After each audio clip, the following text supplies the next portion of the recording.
വിശുദ്ധ മത്തായി എഴുതിയ സുവിശേഷം അധ്യായം 7 വാക്യങ്ങൾ 21 മുതൽ 28 വരെ.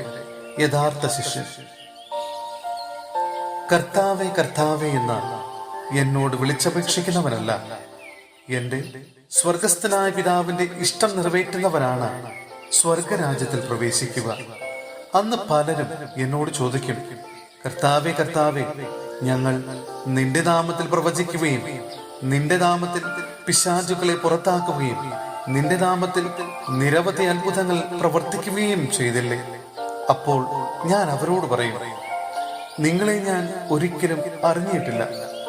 അനീതി പ്രവർത്തിക്കുന്നവരെ, നിങ്ങൾ എന്നിൽ നിന്ന് അകന്നു പോകുവിൻ. എന്റെ ഈ വചനങ്ങൾ ശ്രവിക്കുകയും അവ അനുസരിക്കുകയും ചെയ്യുന്നവൻ പാറമേൽ ഭവനം പണിത വിവേകമതിയായ മനുഷ്യനെ തുല്യനായിരിക്കും. മഴ പെയ്തു, വെള്ളപ്പൊക്കമുണ്ടായി, കാറ്റൂതി, അത് ഭവനത്തിന്മേൽ ആഞ്ഞടിച്ചു, എങ്കിലും അത് വീണില്ല. എന്തുകൊണ്ടെന്നാൽ അത് പാറമേൽ സ്ഥാപിതമായിരുന്നു. എന്റെ ഈ വചനങ്ങൾ കേൾക്കുകയും എന്നാൽ അത് അനുസരിക്കാതിരിക്കുകയും ചെയ്യുന്നവൻ മണൽപ്പുറത്ത് ഭവനം പണിത ഭോഷന് തുല്യനായിരിക്കും. മഴ പെയ്തു, വെള്ളപ്പൊക്കമുണ്ടായി, കാറ്റൂതി, അത് ഭവനത്തിന്മേൽ ആഞ്ഞടിച്ചു, അത് വീണുപോയി. അതിന്റെ വീഴ്ച വലുതായിരുന്നു. യേശു ഈ വചനങ്ങൾ അവസാനിപ്പിച്ചപ്പോൾ ജനാവലി അവന്റെ പ്രബോധനത്തെ പറ്റി വിസ്മയിച്ചു.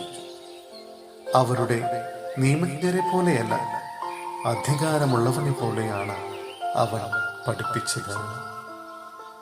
സഹോദരരെ, വിശുദ്ധ യാക്കോബ് ശ്ലീഹ എഴുതിയ ലേഖനം അധ്യായം 2 വാക്യങ്ങൾ 10 മുതൽ 17 വരെ.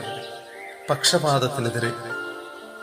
ആരെങ്കിലും നിയമം മുഴുവൻ അനുസരിക്കുകയും ഒന്നിൽ മാത്രം വീഴ്ച വരുത്തുകയും ചെയ്താൽ അവൻ എല്ലാത്തിലും വീഴ്ച വരുത്തിയിരിക്കുന്നു. എന്തെന്നാൽ വ്യഭിചാരം ചെയ്യരുത് എന്ന് കൽപ്പിച്ചവൻ തന്നെ കൊല്ലരുത് എന്നും കൽപ്പിച്ചിട്ടില്ലേ? നീ വ്യഭിചാരം ചെയ്യുന്നില്ലെങ്കിലും കൊല്ലുന്നെങ്കിൽ നീ നിയമം ലംഘിക്കുന്നു. സ്വാതന്ത്ര്യത്തിന്റെ നിയമമനുസരിച്ച് വിധിക്കപ്പെടാനുള്ളവരെ പോലെ നിങ്ങൾ സംസാരിക്കുകയും പ്രവർത്തിക്കുകയും ചെയ്യുന്നു. കാരുണ്യം കാണിക്കാത്തവന്റെ മേൽ കാരുണ്യരഹിതമായ വിധിയുണ്ടാകും. എങ്കിലും കാരുണ്യം വിധിയുടെ മേൽ വിജയം വരിക്കുന്നു. വിശ്വാസവും പ്രവൃത്തിയും. എന്റെ സഹോദരരെ, വിശ്വാസമുണ്ടെന്ന് പറയുകയും പ്രവൃത്തി ഇല്ലാതിരിക്കുകയും ചെയ്യുന്നവന് എന്ത് മേന്മയാണുള്ളത്? ഈ വിശ്വാസത്തിന് അവനെ രക്ഷിക്കാൻ കഴിയുമോ?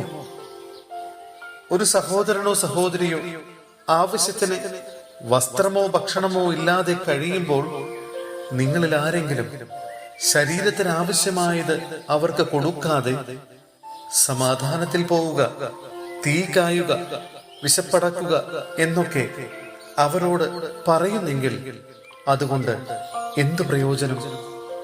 പ്രവൃത്തികൾ കൂടാതെയുള്ള വിശ്വാസം അതിൽ തന്നെ നിർജീവമാണ്.